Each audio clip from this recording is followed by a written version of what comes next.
we will proceed in that way. So moving on now to our guest. Buongiorno.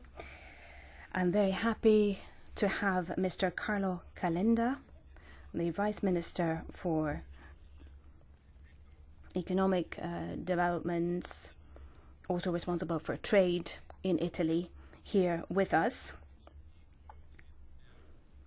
to discuss the priorities of the Italian presidency. Because of the elections and the different rules that were adopted by the Parliament, we didn't have the opportunity, as we normally would, to visit the presidency in advance, and thus this meeting is particularly important. There are some important items on the agenda which I think need to be moved forward. For example, the trade defence instruments, TDI, and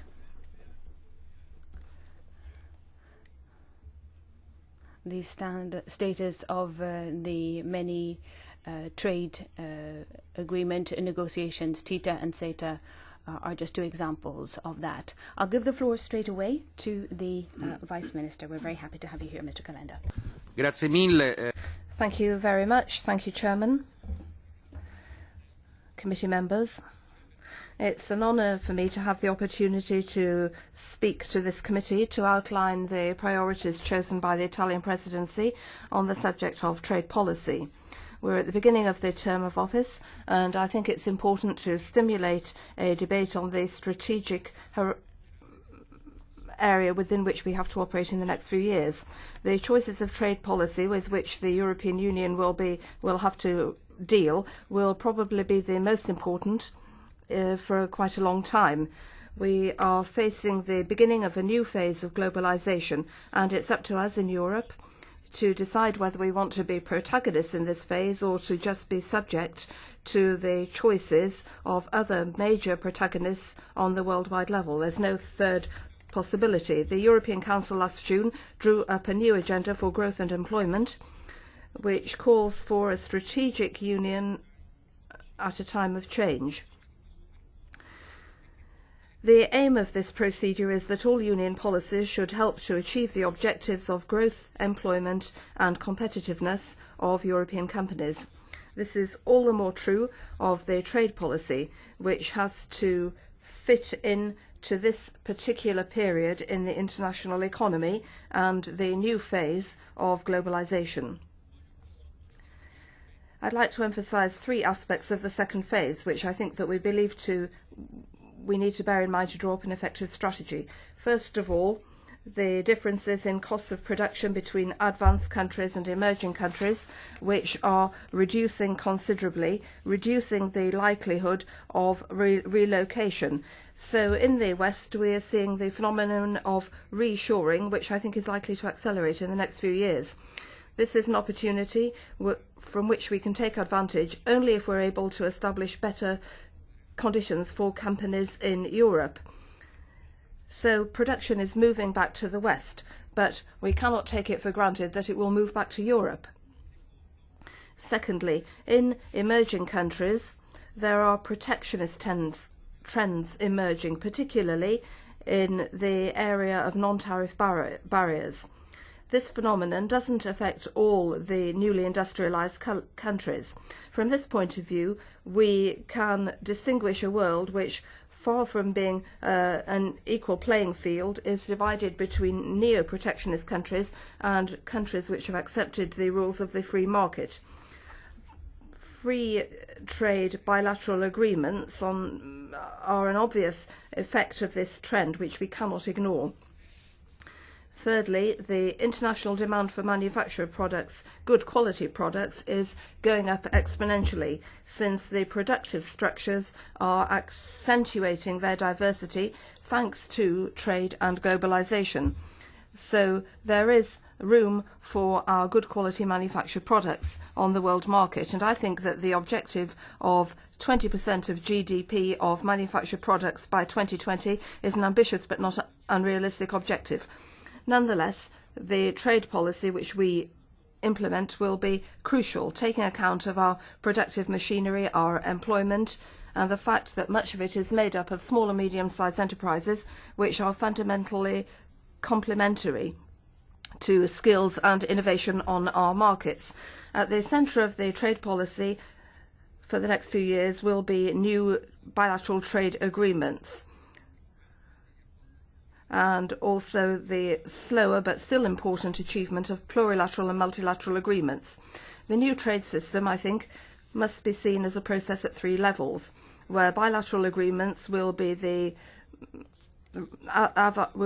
the avant-garde in globalization. Plurilateral agreements, such as those on green goods and information technology and services, will make it possible to extend the range of countries interested in trade liberalization.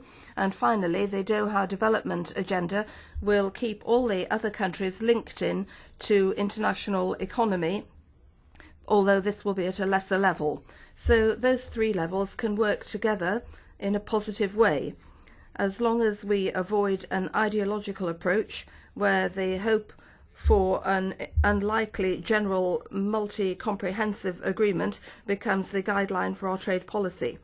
The success of Bali negotiations, which is now being undermined by the very irresponsible attitude of a few countries, has shown that when the EU, in partnership with the USA and other like-minded countries, proves itself determined to move towards openness, the other countries are obliged to face up to clear, unavoidable choices. They have to jump on the bandwagon or stay out. It's not easy for anyone to decide to be left out.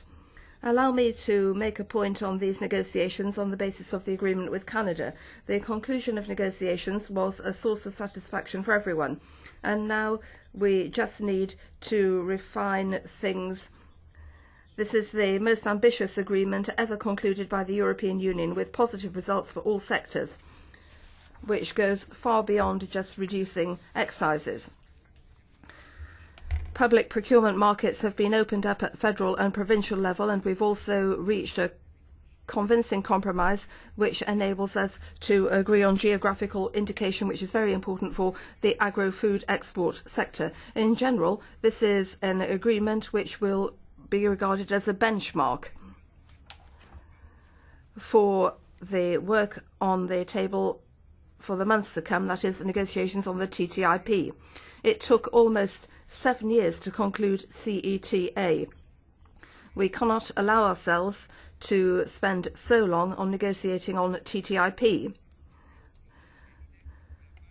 It's obvious that a partnership with the USA is the most important agreement ever negotiated, and it really is a turning point in globalization. Regarding the TTIP, in recent months, too much has been said about this in a very vague and imprecise way. All sorts of things have been said about the contents of negotiations.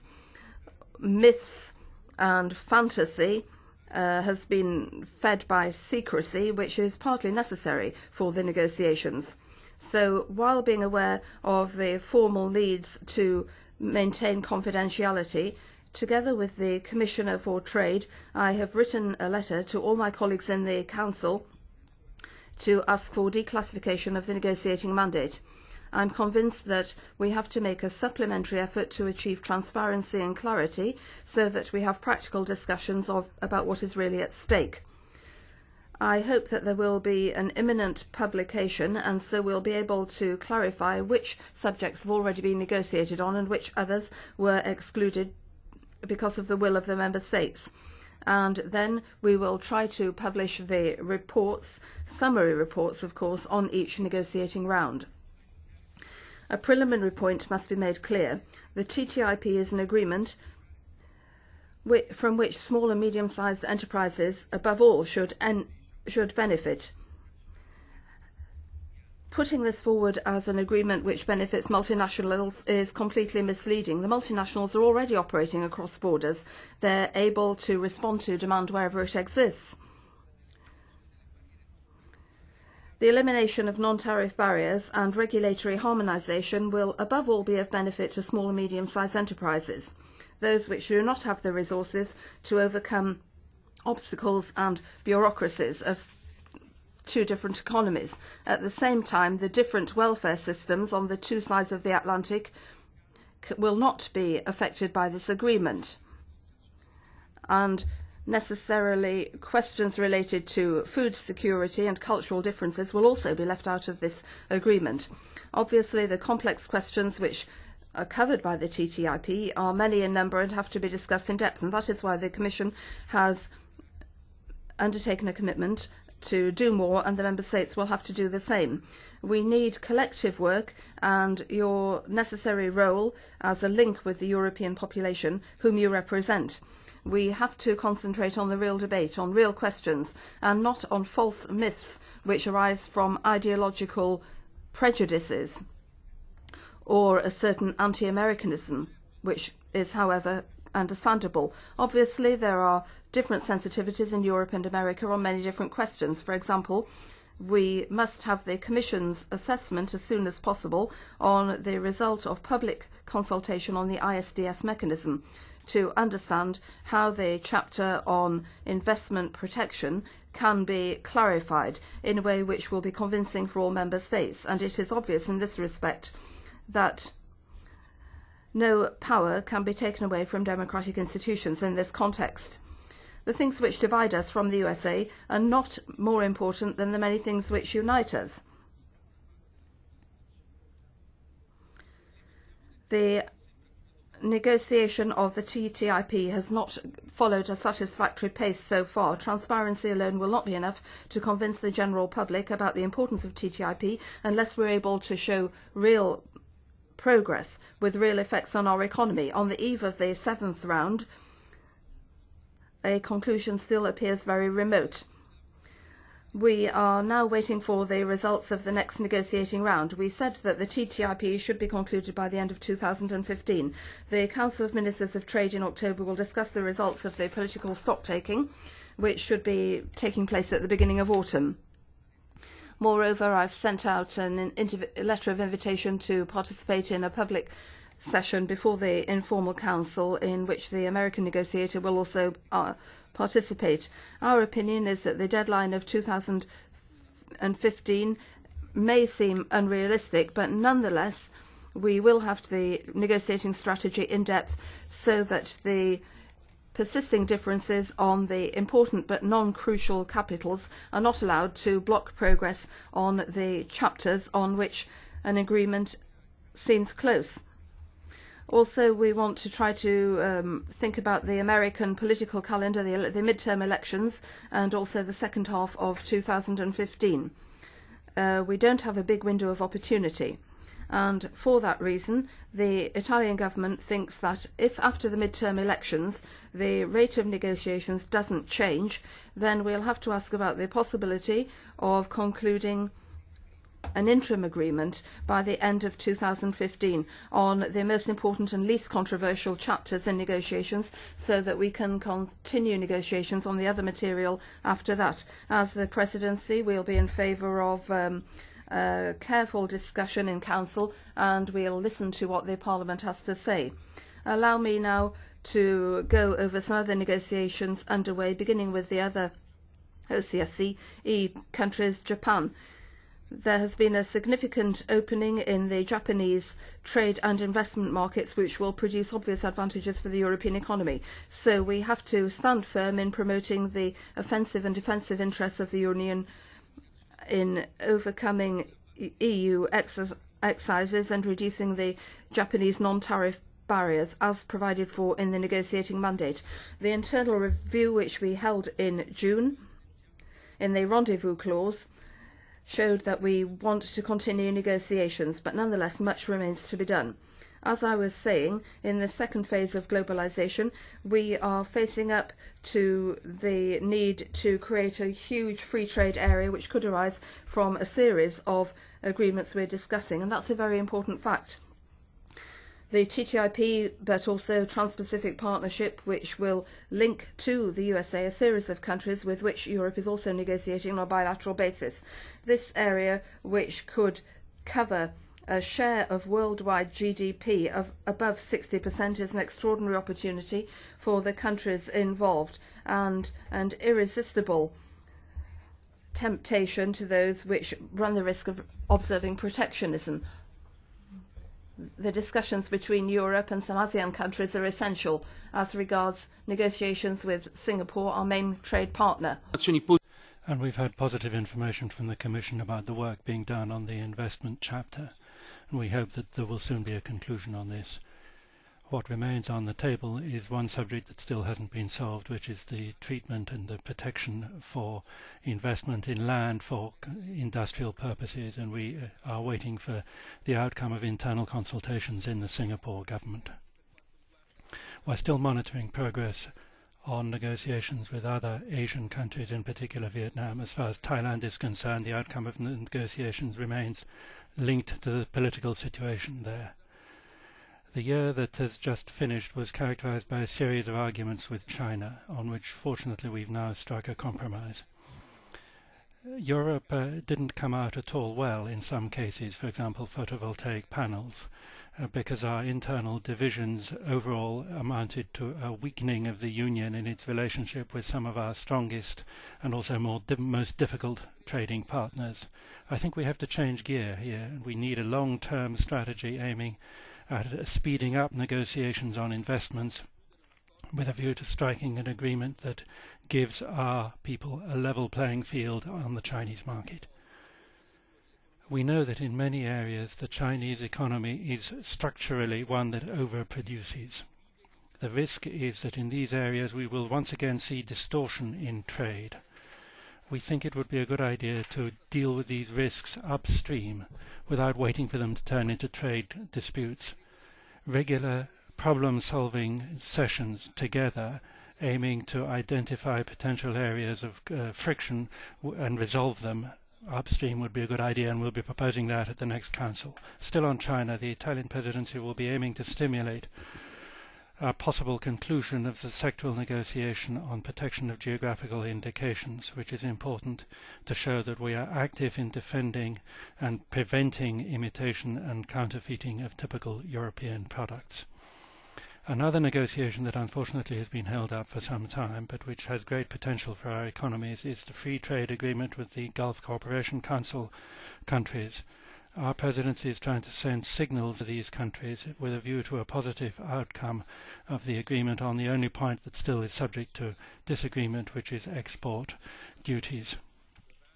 We pay particular attention to the southern shore of the Mediterranean. We have a particular commitment to favour negotiations with Morocco, and at the end of September there'll be a Mediterranean Union trade ministerial meeting, which will be an excellent opportunity. Of course, the Eastern Partnership countries will be the subject of our strongest possible attention. In particular, we want to have free trade agreements encouraged with Moldova, Georgia and Ukraine. On this latter country, no one will fail to understand the strategic importance of trade policy at this delicate stage, and the inevitable overlaps and links between political and trade relations. And I want to say here that the security of Europe and our democracy and our values are things on which trade policy will have to go on the back burner relative to foreign policy. Of course, trade policy is a large part of our interests in this part of the world, but we have to reflect all of our interests and values, and we have to give that priority. And I say that as an Italian with, of course, a considerable amount of exports that we do to Russia. But first of all, foreign policy must come first. We'll look carefully at the trade relationship situation. We don't want to turn these things into general political issues. We'll keep the channel for technical dialogue open and avoid escalation and commercial retaliation. We'll anyway pay great attention to the subject. Russian restrictions and import substitution, of course, will be a problem, and we have to keep an eye on that. And we'll have to try to minimize the negative impact for European companies. Let me move on to Latin America. We hope to see more specific results from the Mercosur negotiation. We think these countries need to be helped to speed up the presentation of their bids. We are happy to see the result of the agreement with Ecuador, joining in last July, the trade agreement together with Peru and Colombia. All of this, of course, is part of our natural effort in the multilateral forum of the WTO. We want to see steps forward there which are quantitatively more significant and could turn into bilateral treaties. We have to be honest and recognize that progress on the multilateral Doha agenda looks more and more difficult, which is why we need to continue to make efforts, but steered by a wise pragmatism. We need, first of all, to put flesh on what was achieved in the Bali package in all its parts, including the trade facilitation part. We need to avoid a long stage of freezing at multilateral level. To reopen on DDA before we've implemented what was achieved in Bali, I think, would be counterproductive and a mistake. There was a deadline on the 31st of July for the trade facilitation agreement to be implemented, and that was missed, and the consequences still need to be carefully assessed. We hope that DG Azevedo will find a positive solution. We think that the multilateral negotiations on the multilateral technology agreements, we hope that they will be followed. We intend to follow them carefully, and this new kind of agreement represents an important link between bilateralism and multilateralism, an important transition. As part of the external relations of the Union, there's something that I want to talk about, which is raw material access. Not all European countries have the same industrial structure, but many of them are processing countries which really need, at a time when there is a rise in protectionism, that the attention be paid to reliable access without distortion to raw materials. That's fundamental to competitiveness. We think that access to raw materials should be a priority for Europe's trade policy. That'll support our industry by reducing tariff obstacles and non-tariff obstacles, and if necessary, unilaterally by the European Union. The situation in which our raw material duties ends up being bad for our producers seems to be a paradoxical one, and we want to take specific initiatives to overcome this. Let me, in conclusion, address one more fundamental subject, which is legislative activity on international trade. The Italian presidency is committed to overcome the hold-ups of two very important pieces of legislation: the modernization of defense instruments, TDIs, and the regulation on an international procurement instrument, which is aiming at reciprocal treatment for our companies in third country public procurement. On both the proposals, the Intercommittee and Parliament have already given a clear position in favour. These things have been in discussion in the Council for some time without a majority of Member States yet emerging to support them. In order to react positively to what has already been said by Parliament, we've already started with cooperation from the Greek presidency to reopen the debate in Council, and we've sent around two possible compromises on TDIs and the International Procurement Instrument. As regards the draft regulation on TDIs, the most sensitive element, I'd remind you, was the waiver of the lesser duty rule. We think a compromise between Parliament and Council could be found on that waiver if it were restricted to some cases of obvious market distortions. I hope that it will be possible to work together with enough flexibility. It would be extremely useful in this context if the committee were to avoid adopting its 4 working documents, the so-called guidelines, rather the Commission that was, not the committee, before the Council and Parliament have finished going through the legislation themselves. As regards the IPI regulation, we have taken on board most of Parliament's amendments.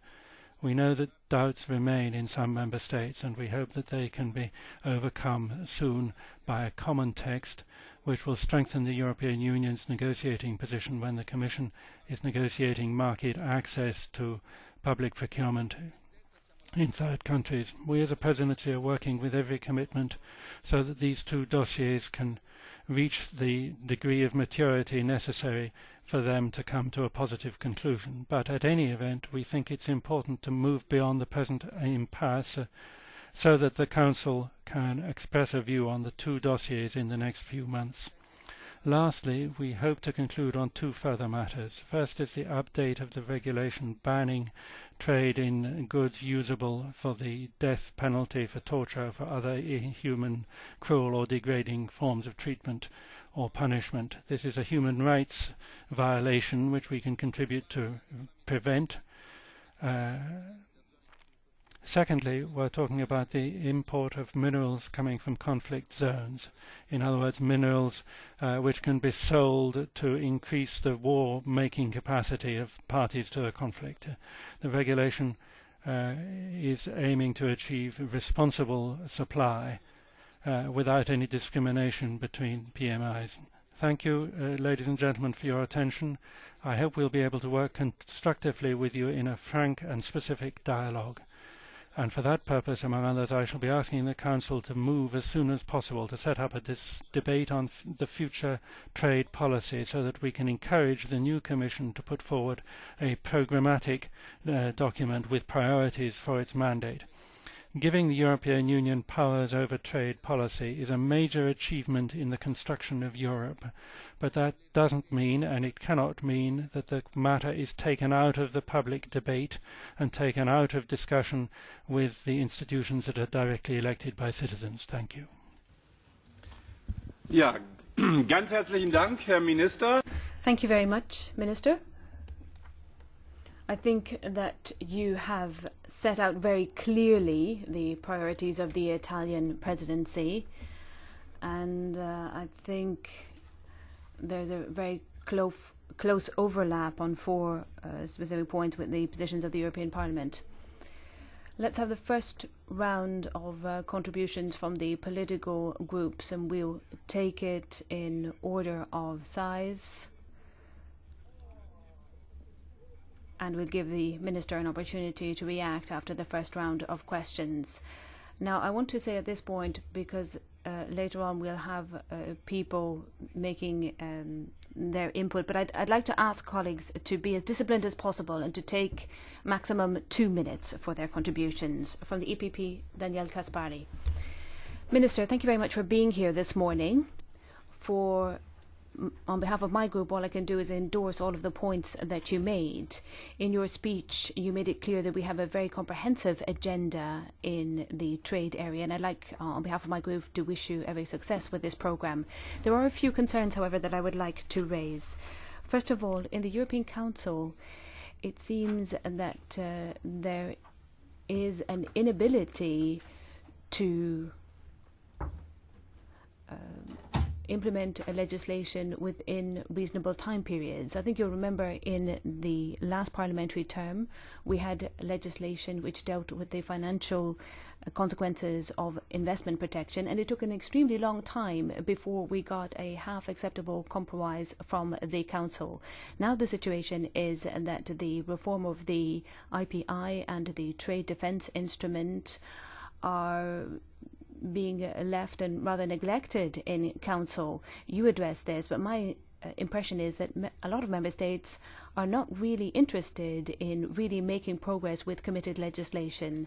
And I would like to ask you how you think you could do something about this procrastination and delay in Council. You talked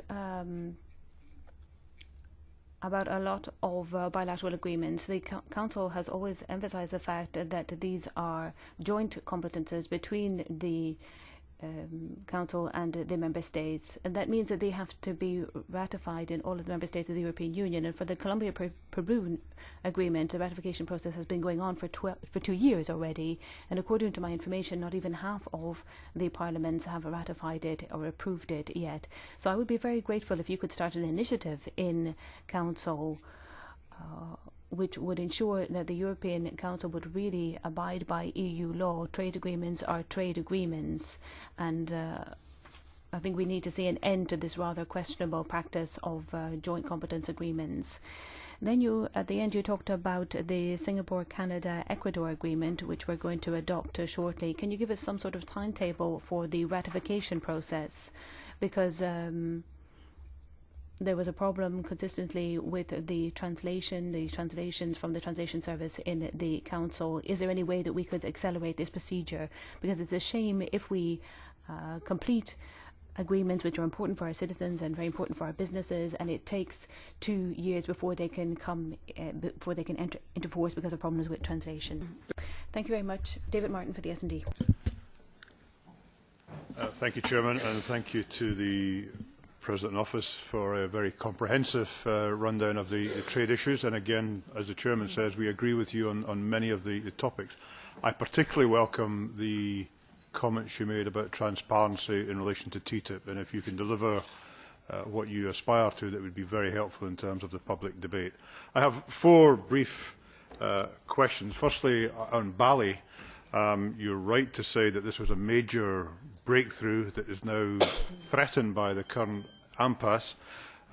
We know, of course, that it's for the Commission to negotiate, but I wonder if the Council see any role for either the Presidency or the Council more generally to speak to countries like India directly on a political basis, to ask them, to make them aware of the seriousness of the situation and ask them to do their utmost not to put into threat the whole Bali package.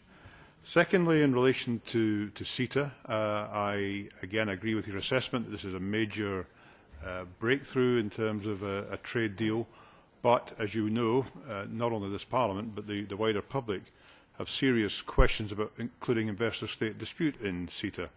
And I don't know if the Presidency would be keen to wait before any further action is taken in relation to CETA until the Commission has assessed the outcome of their consultation on ISDS. Now, I know the Commission's position is that the consultation was about TTIP in relation to ISDS and not ISDS in general, but that is not our perception, and I think it would be helpful not to pursue further progress on CETA until we know the outcome of that negotiation. On a slightly different subject, I don't think you mentioned this unless I didn't pick it up, but this Parliament was rightly encouraged to move very quickly early this year on the UN Arms Trade Treaty, and we were pressurised to act quickly because we wanted the UN to get its 50 signatures for that treaty to come into force. And to come into force, it was clear it wouldn't happen unless the EU member states signed up. And we were led to believe that as soon as the Parliament ratified, the member states would sign. I'm told there are 8 or 9 member states who have yet to sign the UN Arms Trade Treaty, and if all 8 or 9 signed up, the treaty would come into force. So it's now the EU member states who are holding up the implementation of the Arms Trade Treaty. And again, this would be very helpful if you could raise this at the Council level and put pressure on those countries who haven't. I'm pleased to say that Italy and my own country have both signed up for it, but there are a number of other member states who have yet to do so.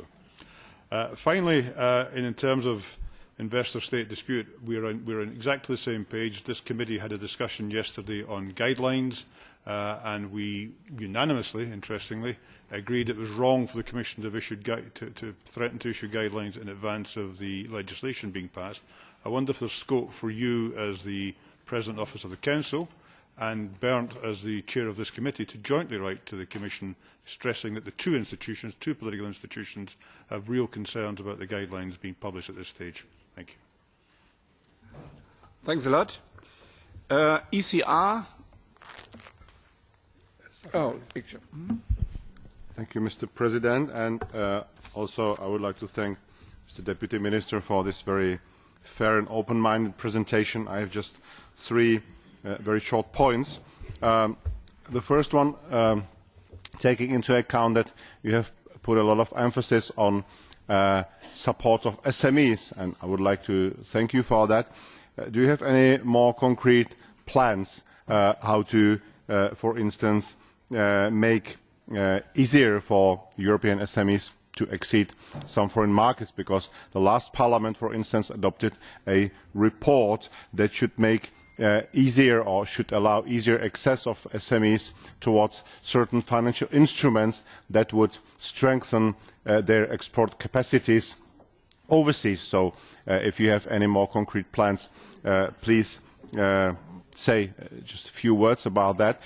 Second point is on intellectual property rights protection, which, as we all know, sometimes creates a bit of headache vis-à-vis certain concrete countries. So again, if you could spare a few words on that particular issue.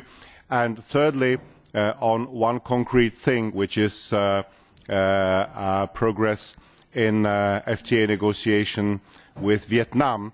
If the translation was correct, you have said something like that the further development and progress in that particular FTA depends on further political development or political situation in Vietnam. Maybe I misunderstood that, but I am not aware that the political situation, particularly in Vietnam, would be such that would not allow to continue these negotiations successfully, because the original timetable, if I'm not wrong, has been to try to finalize these FTA negotiations until the end of this year, which means until the end of Italian presidency. Thank you very much.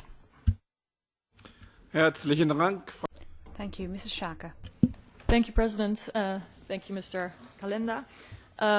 I appreciated, among the many things you said, the emphasis on the EU to lead on the basis of values in the world and the many geopolitical context within which we should see trade and not merely as an economic one.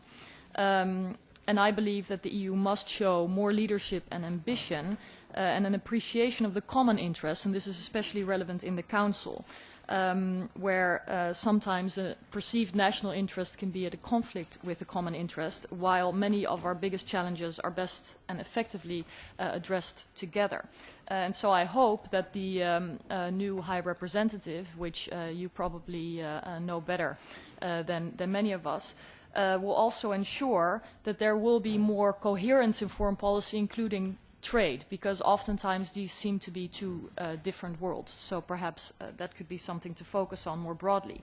Now, specifically, you mentioned the Transatlantic Trade and Investment Partnership, and I agree that we have to have a fact-based discussion and make sure that any unspecific issues or even myths, as you refer to them, are clarified. And I think that the member state governments have a very important role to play here to make sure that facts and figures and assessments of the possible impact of TTIP are studied and published in the member states, but also in regions, provinces, sectors. And perhaps you can encourage your colleagues to take more ownership and leadership here, because we need it. We need these facts to come on the table. My third point relates to Iran. The negotiations on the nuclear dossier will be coming to a deadline, hopefully successfully completed in the second half of this year. I'm interested to know what your view is on the potential future for trade relations with Iran, and more broadly the EU's role in relation to Iran, given the history that Italy has with Iran and the need, in my opinion, for more EU independent strategy when it comes to this important country with many problems but also some shared interests. My last point deals with export controls.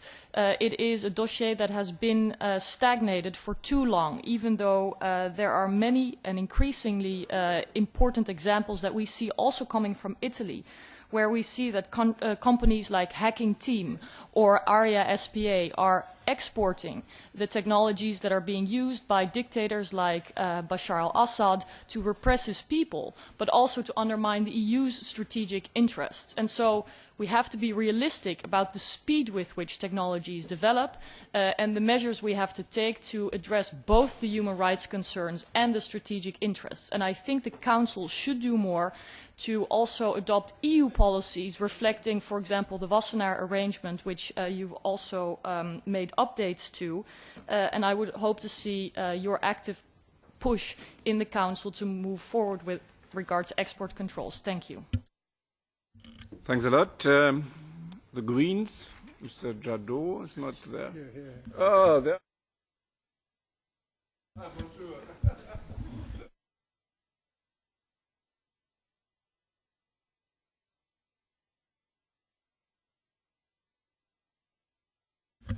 J'interviendrai. I'd like to speak first of all about the transatlantic agreement.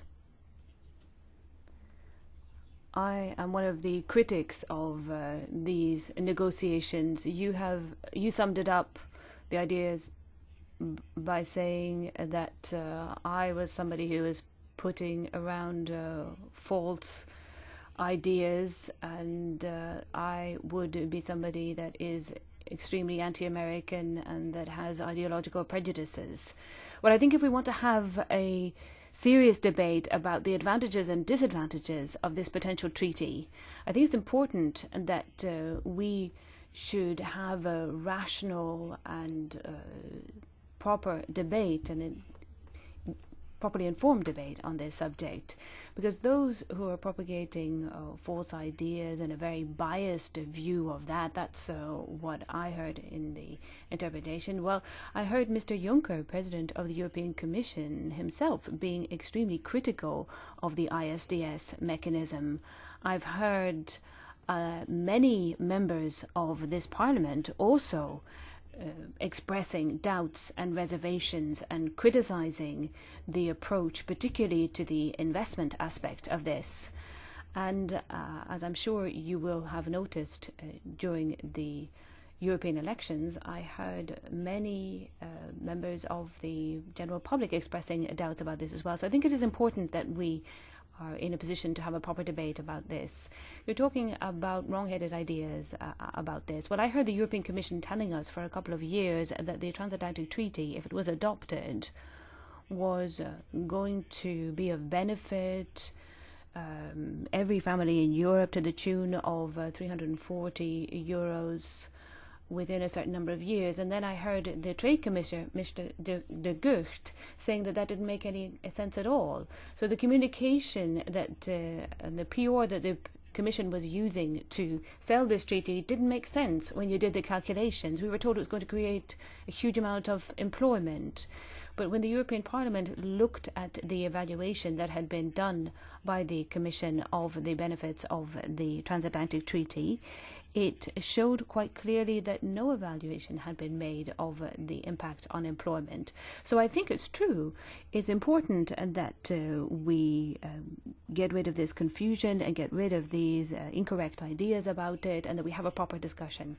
You talk then about transparency. Well, I think the Council and Commission's, if its idea of transparency is to declassify a document which was already drafted 14 or 15 months ago and has already been going around on all kinds of internet networks, I don't think that that's really a serious view of transparency.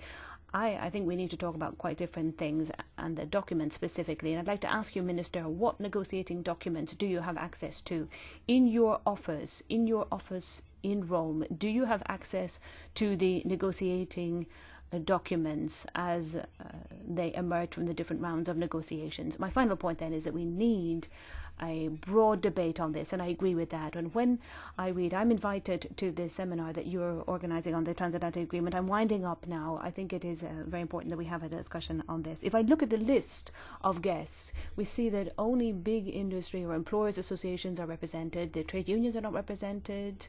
No civil society organizations are represented, no members of the European Parliament. So I don't think that the next seminar that you're going to have in Rome is going to invite the trade unions or civil society or the European Parliament either. I think that we all have efforts to make in this regard. Herr Scholz. Mr. Scholz. Thank you, Mr. Lange, for giving me the floor. Minister, thank you for this very complex and detailed presentation of the main points. But it was very difficult to understand what really can be implemented in the next 6 months and what cannot. And where we may have to continue work under the Latvian and Luxembourgish presidencies, under the trio. So 3 or 4 practical questions. You referred in your statement to the strategy in a time of change, as presented by the Council in June, and the concentration on growth, employment and so on. And when we look at the question of sanctions against Russia because of the current acute situation on the European continent and relations with the Russian Federation, I have to ask to what extent economic and trade relations, or to what extent they can have a real influence on the three objectives. For the year 2014, the German economy is expecting a reduction in trade with Russia of 20 to 25%. That's 5,000 jobs in Russia alone. And we have a reduction of about 32% at present in our trade with Russia. So the question is, and the committee chairman said that we will have the possibility as a trade committee to deal with the practical effects of the negotiated free trade agreement with the Ukraine, because we have to nod that through. So how can the Council make sure that these objectives established in June are still credible and can be believed in by the people in January 2015? Or will this strategy help to see to it that the credibility of the EU will be further undermined? By concrete political action, we want to be able to, we will actually be working against the objectives. You've talked a lot about multilateral agreements. I'd like to ask about trade in green goods, and there is going to be a new round in WTO. I think it's good that we've got China on board. That's also a result of the Bali discussions. But the question is, how will the Council presidency deal with these horizontal issues? Because recently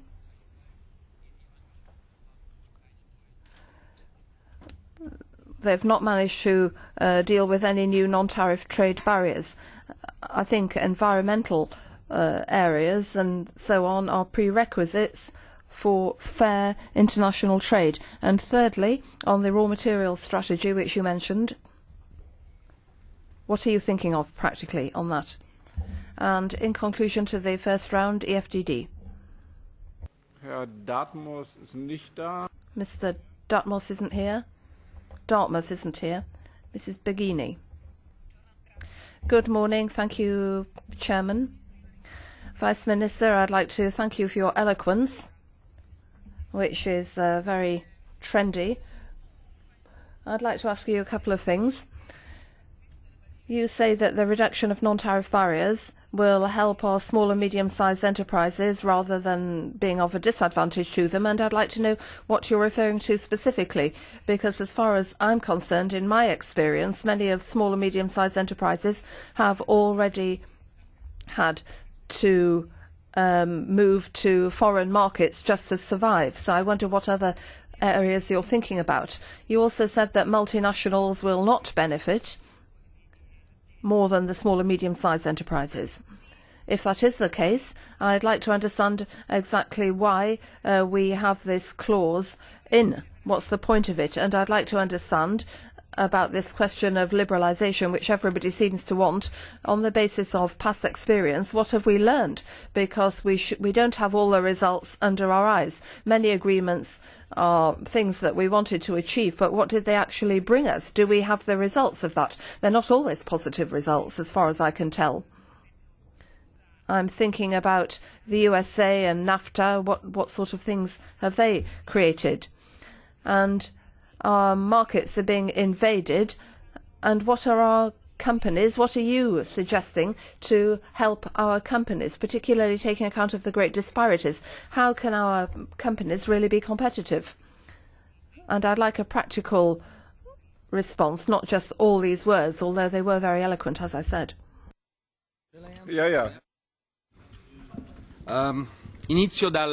I'll begin with Mr. Gasperi. Ability to draw up laws by a certain time, the example of the TDI and the IPI. Obviously, I agree with your point. And that's the reason why we in the Italian presidency decided to try to arrive at a compromise which could enable us to adopt these two important pieces of legislation. But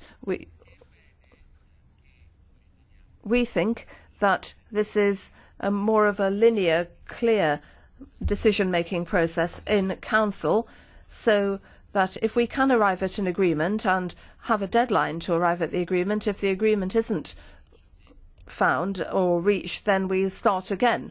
But what we cannot accept is that the dossier should go to and fro, and just stay on the table and nobody knows what position is adopted on it. So it is our priority. We want to take it to the end and we want to put it to the vote in November. And if we don't have a majority, at least we'll know where we stand by then.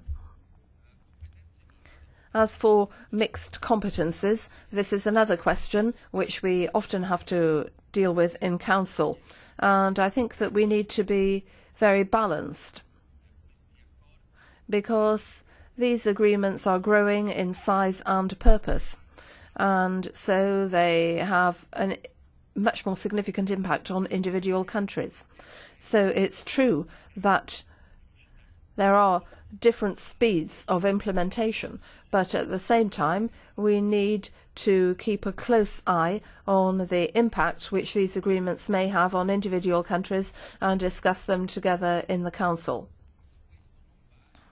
That is not true for the question of translations, because the question of translations, I think, is surreal if people have to wait for 6 or 8 months. Often this is something which our negotiating partners just don't understand. So a discussion in Council, I think, is the correct way to go. Mr. Martin. First of all, on Bali, how can we move on Bali? What contribution can we give to the positive outcome of the Bali discussion? Well, I would say that problem is India. No? And unfortunately, the new government, which was expected to be in favor of, more in favor, let's say, of liberalization, was against the implementation of the protocol. Now, what we can do, I think we should act as a whole in terms of Europe. And we should make very clear to all the states involved that we're not going to move to other part of the Doha development agenda until we have closed the chapter on trade facilitation and the deal we made in Bali. Because what is not possible in any negotiation is that once you close a deal, you cannot rediscuss the deal saying we want to do something else. So with all respect with India concern, the position of the Presidents of the Council is we move on this package. Otherwise, we will not discuss any other chapters of the Doha development agenda. On the CETA ISDS, now let's talk 5 minutes on ISDS because it's a crucial point. In Europe, we have 1,400 more or less bilateral investment treaties, bilateral investment agreement at member state vis-à-vis other countries. In all these agreement, there is an ISDS clause, more or less. And I have to say that in almost 30% of the case are the member states that are using the ISDS clause in the context of this bilateral investment treaty. This is the reason why, when we gave the mandate to the Commission, we gave the mandate in order to negotiate also the ISDS clause. Now that the negotiation is finished and the test is in the initializing phase, it's very difficult to say, well, we change our idea and then we will rediscuss the agreement. And my perception is that if we move in this way, we will have to open up all the chapter of the agreement and waste a lot of time. Now, to be frank, the question of the ISDS is very much related to the United States, and we all know that. And is the reason why we are now in the procedure of, kind of identifying what is the perception of the public opinion.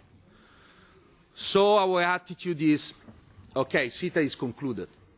There is no way in which we can now change our mind. we can, of course, approve the CETA or not approve the CETA, but not open again the CETA negotiation for the STS clause, which is a very conservative one. And the proof is that the American Chamber of Commerce is totally against the clause. So he's saying that that is not good enough and is not a benchmarking for the TTIP.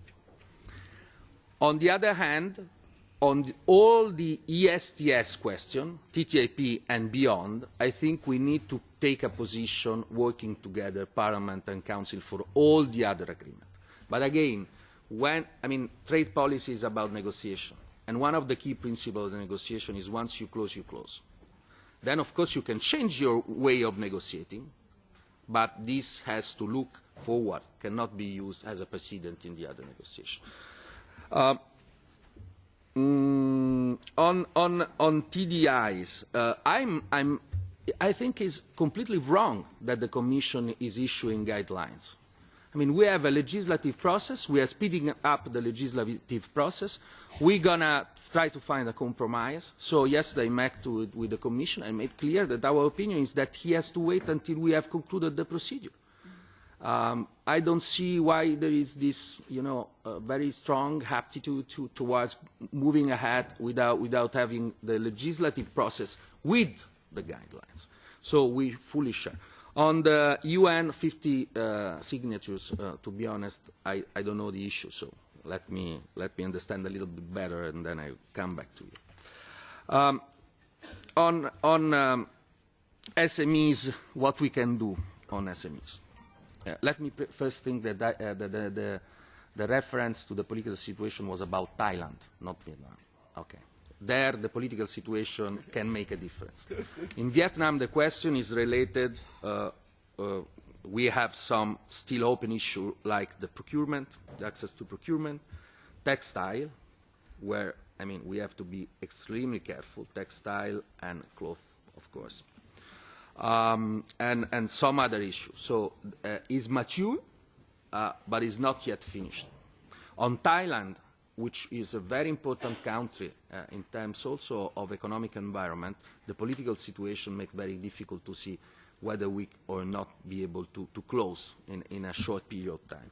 On SMEs, I think we have two paths of work. One is, the more you include facilitation, for example, the trade facilitation deal, no? which is basically about transparency and simple procedure, custom procedures. That deal is crucial for SMEs because whatever is facilitation and transparency is the key and crucial obstacle for them to access the market. But there is something that we can do which is more proactive, especially as far as the new free trade agreements are concerned. I think that one initiative we should put in place is the training procedure for SMEs. We are doing something similar in Italy, and I think we should look at something like this at European level, which means once you have the TTIP of the CETA in place, this doesn't mean that the market is still very difficult for the small and medium enterprises. For example, as far as distribution is concerned, customers law, customer protection. So one thing that we should look at is to organize training sessions dedicated to SMEs in order to give them the possibility to fully understand which are the obstacles of the market beyond the trade policy. On intellectual property rights, first of all, in terms of trade policy, our focus is on geographical indication, to recognize geographical indication, because this is a question which is very significant, especially with China, and I made reference during my speech to the fact that we are pushing in order to reach this agreement. We have two phases. First phase is 100 geographical indication, second one 162, if I well remember. We should push to have a broader scope of a geographical indication, and then to be sure that we have in place the procedures in order to implement. On the question of how the foreign policy and trade policy of European Union, I think that the question is, yes, we need to manage both in a different way in this second phase of globalization, which is much more difficult because you have a lot of tension all around the world, and you cannot make a real trade policy without having in mind, I would say, geostrategic framework. So I do agree with you. It's not a question that we're going to solve during our presidency. We have an ambitious program, but not so ambitious. The impact of the TTIP. Well, and I will touch, because it's an issue that you both touch. I do think that, I mean, we have a lot of numbers on TTIP. And reliability of these numbers. I think that some of them are reliable, some others not, but who knows? There are 2 points I would like to mention, though. The first one is, for sure, United States will be in the next years one of the most important markets. 5% increase per year in terms of import from the United States. They are growing very much. We cannot miss this opportunity. Second, it's very important for us, given the fact that some other sources of export are in a difficult situation, Russia, for example. And therefore, whatever we can do in order to facilitate the bilateral exchange with those markets that are in a better shape, I would say, in less critical condition, I think we should do it fast. And one other point is this one. United States is going to be more competitive than Europe. We all know that because of the energy cost, because of many other things. Now, if we maintain all the barriers, if we maintain the duties, the non-tariff barrier, and so on and so forth, companies that will have another reason to delocalize and move to the United States. Because to cover that market, they will have to be there, because you have barriers and difficulties. And I come to the point you were mentioning. There are thousands of sectors that are affected by non-tariff barriers. I make you an example. We have different criteria in terms of tolerance of listeria, which means that all the ham from Italy has to be scrutinized, and the containers are stopped there in the United States for months. We have different rules in terms of lighting. We have different rules in automotive. We have different rules in tiles, whatever. Now, one question that you mentioned was why this is useful for small and medium enterprises. Well, because small and medium enterprises do not have the power to set up 2 different production lines in order to produce in the American style and the European one. So it's very clear why. And it's very clear why the non-tariff barrier deal is so important. Coming back to the point of Member Schalke on Iran, I don't know, to be honest, is where the foreign policy guide on trade policy. I think that Iran was a very important country for Italy in export destination. We were the first partner. Still, we interpreted in a very strict way the sanction, and I think we did well to do that. Because, as I mentioned before, for Russia, you always have foreign policy which is coming first, and then trade policy. On export control, I think we have to work on this. If you have the name of the company that are selling to Bashir from Italy, let me know, because this will be very helpful. Now, vengo alla And now I can turn to the objections which you raised, to which I've only responded in part. No, I'm not satisfied by access to documents. I said that very clearly in my statement. And you cannot wind up a mandate in this way.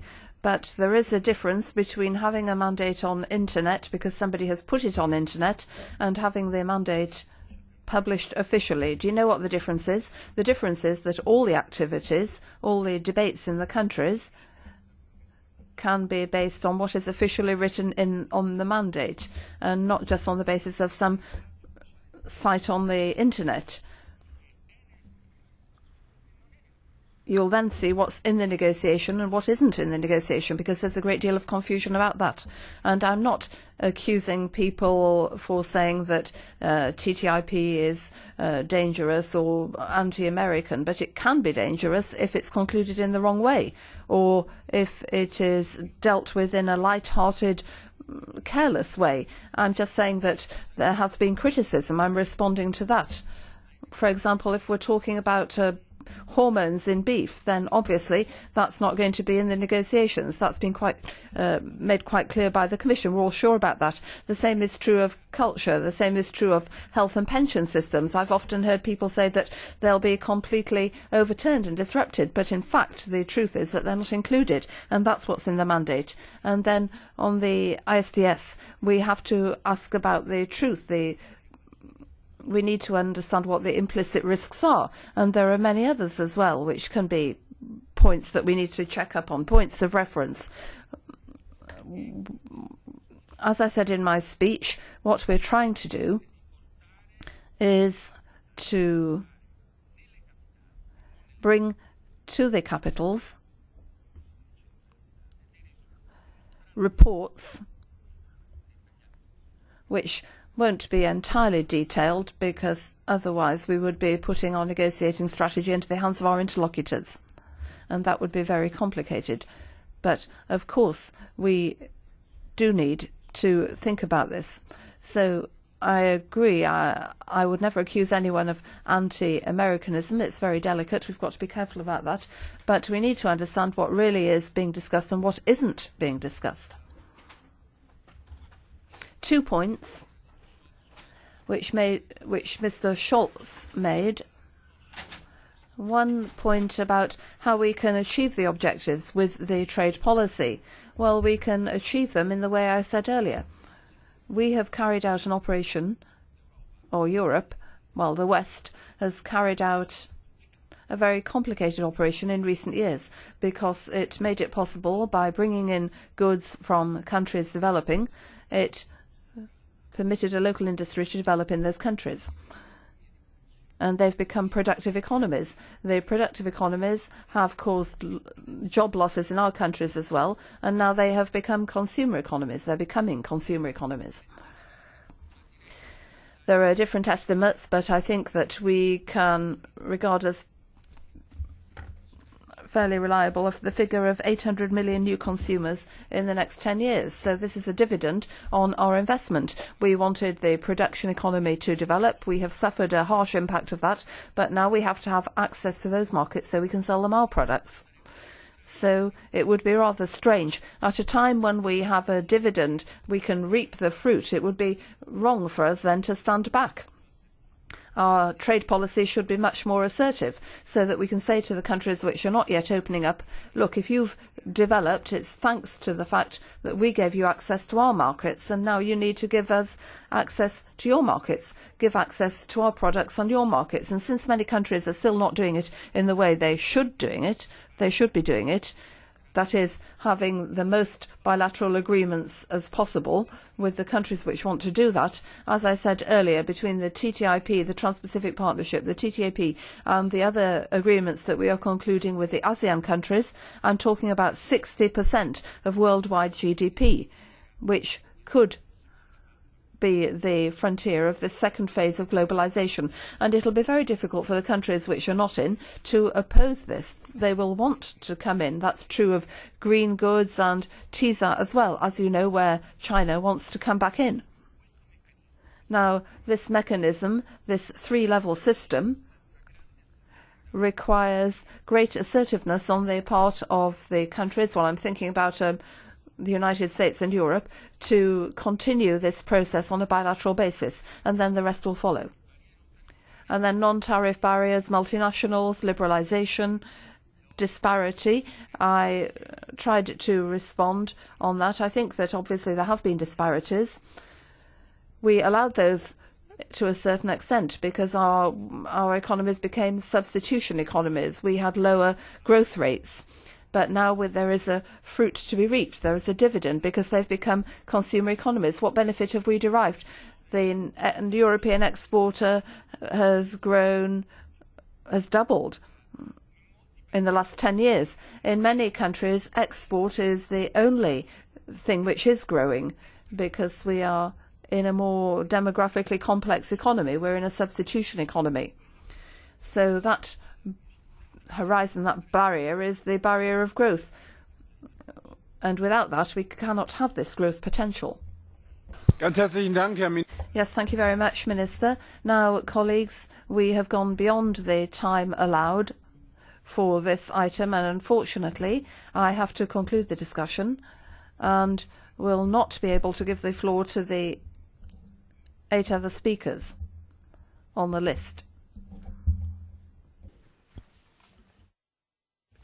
Gestatten Sie. Allow me, Chairman, because I'm a new member of the committee, just to put one question. That is that everybody we talk to from Council says they're in favour of transparency, they're in favour of the mandate being published.